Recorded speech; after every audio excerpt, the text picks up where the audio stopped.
Hi, welcome to 1 Minute Tip. Today we're going to be talking about string formatting in Python 3.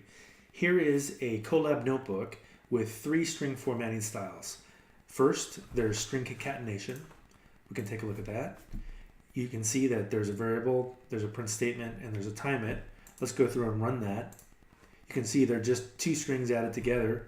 When we time it, we're able to see that there's multiple different runs and there's 77.7 nanoseconds per loop. Next, let's move on to %s.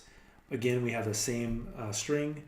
We go ahead and print it, but this time you can see there's this %s format, another %, and then the variable replaced.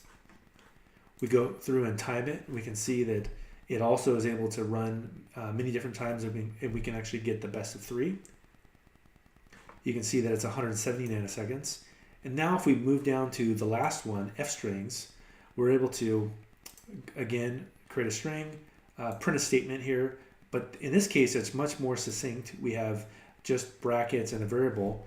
And when we run a time it operation, it's able to actually run in a much quicker pace than the other ones.